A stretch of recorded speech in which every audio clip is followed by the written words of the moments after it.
My 17 go-to plugins for WordPress in 2024 and maybe in 2025. These are the plugins that I would use by default no matter what the type of project you're working on in WordPress. So it means that it's not really important if you're working on a restaurant, an hotel, an e-commerce website or a brochure website, any kind of website. These are the basics. So I would use them no matter what, but of course I don't always install 17 plugins on any WordPress project.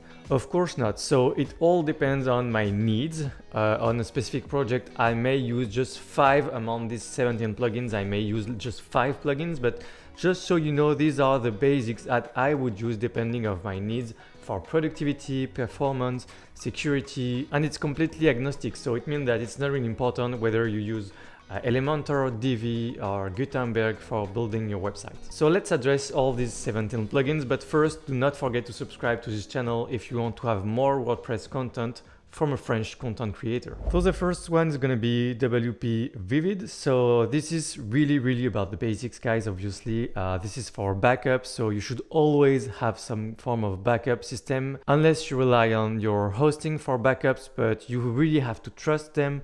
Usually from the app level, so at the WordPress level, you should have a backup system of some sort. So I use WPvivid, but I don't only use WPvivid for backups. I also use it for staging. So staging means that you want to copy your website to have a clone, and you can crash test anything you want on this website, and then if you want to import your changes on the live website, you can just in a click of a button, or if you just want to delete your crash test, you can just delete it. This is what we call staging, and you can do this with the free version of WPvivid, both backup and staging. Then we have a Swiss knife, what I call all-in-one plugins. This one is one of the most impressive ones. It's called Admin and Site Enhancement. It just means that you can replace like 5, 7, 8, and 9 plugins just with only one plugin.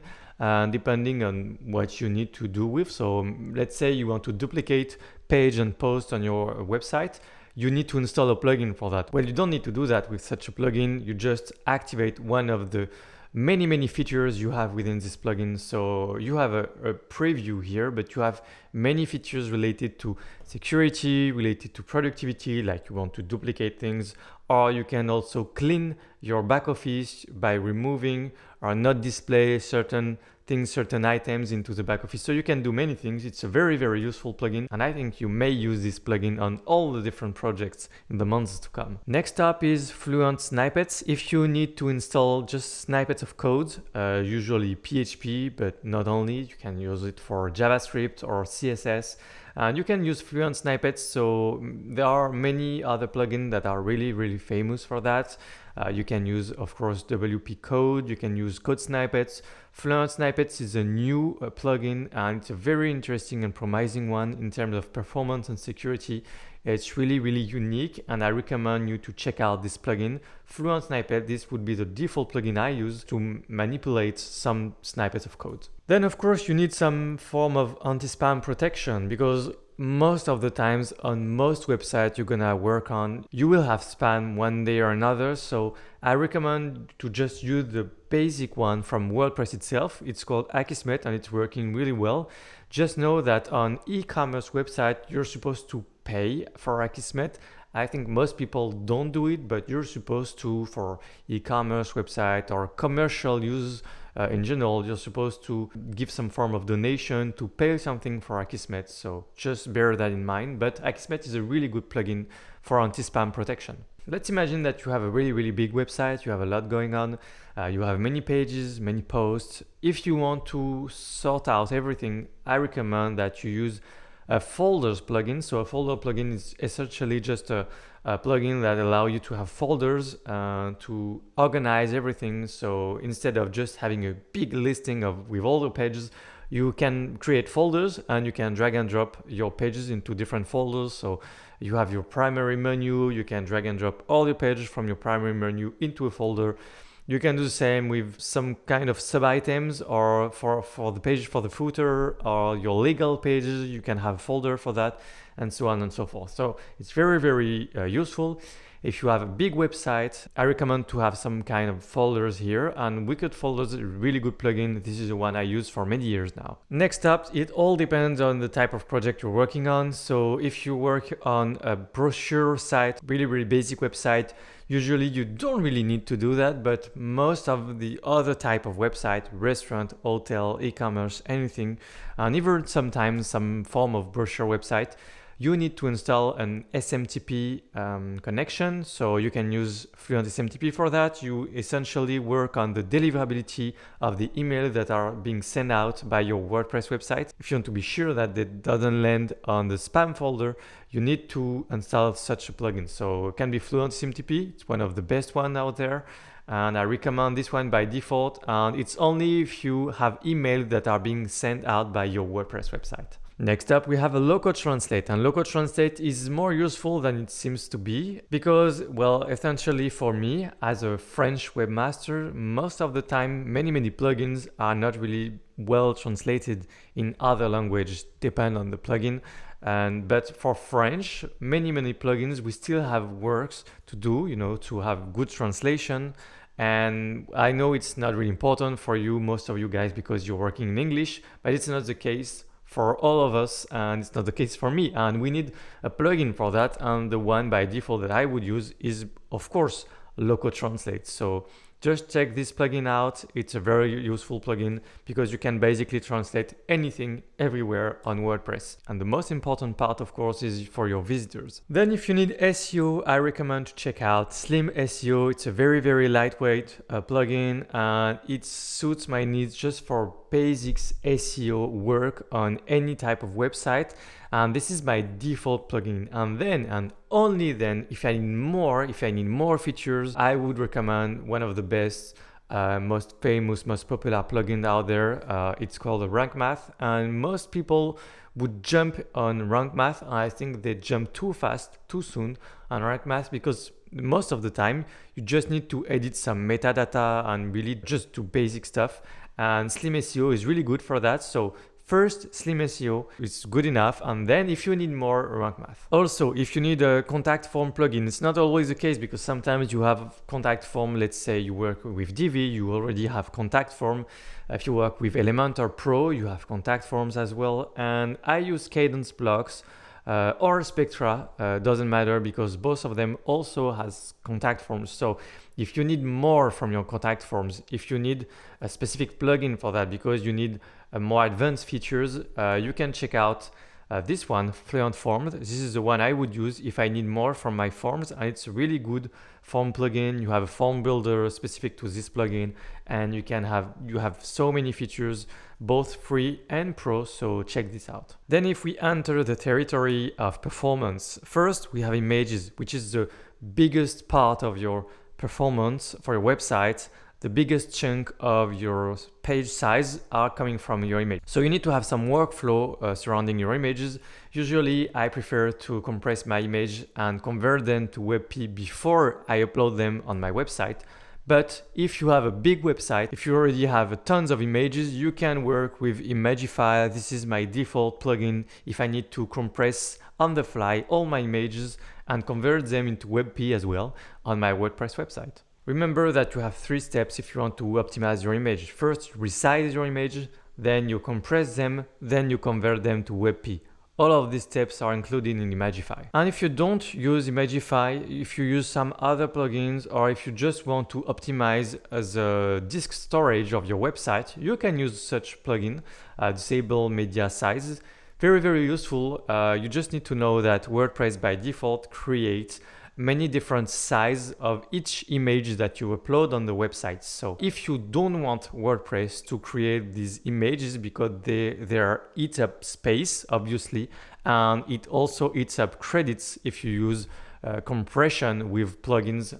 If you want to optimize your image through a plugin, usually it works with some form of credits, and it eats up a lot of credits if you have so many sizes for each of your image. You have like 4, 5, 6 different sizes. So you can disable them, and you can use this plugin. Disable media size is very useful. You can just deselect all the different sizes and basically have only one and unique size, and it's the one that you upload on your WordPress website. Next up, for performance, we can talk about the database very quickly. If you just want to do some cleaning on your website, because it's like your home, sometimes you need to do some cleaning, and I'm talking here about cleaning the database. So if you want to delete some tables or just delete some information into some of the tables, you just want to do some cleaning, this plugin is really great.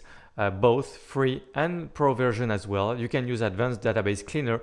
I don't do it on most websites. I just do it if you have some kind of webmaster gig, or if you're really taking care of a website right now. If you are a webmaster, essentially, why not installing this plugin? And if you want just to do some cleaning after a while, you can just install this plugin, do the cleaning, and then remove it, and it will be completely fine. You don't need this plugin to stick around, but you can do some scheduling of the cleaning if you want also with this plugin. Then we have caching. So I don't always use caching as well. For basic websites, I prefer to not use caching, and to be honest, for most projects, I prefer to not use caching. But if you need to caching, and if you know what you're doing, Litespeed Cache would be the default plugin if you have Litespeed servers. So how do you know that you have Litespeed servers?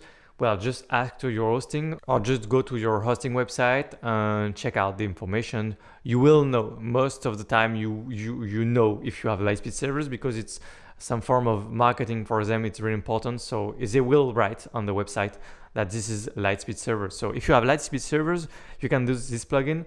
And if you don't really know what caching plugin use, by default, you can use this one, WP Fastest Cache. It's a great one. It's really easy to set up and it works well. Now we can talk security. So if you want a default security plugin, I would personally use Solid Security, because it's really lightweight.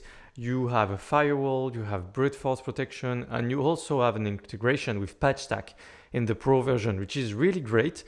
In the free version as well, but you don't have the V patch coming from PatchStack. So if you really want to harden your website, the pro version is really, really great. And the free version has some interesting features, especially for everything related to passwords or two-factor authentication. Really great features in Solid Security, especially if you have many users on your website. So I recommend to check out Solid Security, but I don't always use a security plugin. Most websites, I just try to keep all the plugins I have updated, and I always try to keep a small number of plugins on each WordPress website, and this is how I secure my website basically. Less plugins and up to date, and everything is most of the time, like really 99% of the time, everything is fine without a security plugin from my experience. So you do whatever you want, but if you need a security plugin, Solid Security is my go-to security plugin right now, and especially if I am a webmaster of some website, I would use Solid Security for that. And if it's too late, well, WordFence is also a good one. It's a very heavy plugin and it's gonna slow down your website for sure. But if you need a malware scan because your website is already infected because for any reason, WordFence is a really great plugin. It works really damn well for the malware scan and to remove any form of virus or malware on your website. It works so well that if you need a tool just to clean a website after an infection, a malware of some sort, just use WordFence and you're probably good. You will probably recover your website. Finally, if you want to go a step further, you have WPReset, which is not just about resetting your website, but you can also do that, obviously. WPReset is also very interesting because with this plugin, you have some features for security. You have, for instance, an emergency script, which gives you some form of Paradise Island, just a script that you can go to a specific URL on this URL, on this Paradise Island. You have many features to try to recover your website. You can like delete admin users if you have been hacked. You can just recover the basic WordPress core files just in a click of a button. You can do many things from this specific URL. So it's very useful. It's called emergency script. So you have different features related to security. Also, you have snapshots, which is kind of backups, but it's not exactly the same. So WPReset, very good plugin. If you really need to build a fortress surrounding your WordPress website, maybe WPReset could be one more tool you can add to your security stack. Last plugin I want to share with you, each time you need to share your login credentials, if each time you want to use some client support from a plugin or theme developers, each time you just want to give access to your website, but maybe you don't want to give your credentials from your admin account on your website, and you can use this plugin, temporary login without password. I use it almost every week. It's very, very useful. You can create some URL. You can just share a URL. The people click on it and they are logging to your website. And like you understood now, it's a temporary access. So it's gonna expire after a while. You decide after how many days, hours, or weeks the access is gonna expire. And you just share a URL. So it's very straightforward, very useful. And because it's expired, it gives you another layer of security in some way. These are my 17 go-to plugins for WordPress in 2024, and like I said, maybe 2025. And of course, again, I don't install 17 plugins on my WordPress projects. It's not how it works. So it's just a few of them. You can handpick them and install when you need them. And if you want to go further, I have an 18th plugin for you. It's called Sure Triggers. This is related to automation. If you want to connect your WordPress website to anything on the internet, automation tools are very, very useful. You should know this type of plugins and services. So I explain everything in detail in the video that appear on the screen. So I recommend you to check out this video. See you on the video related to Sure Triggers.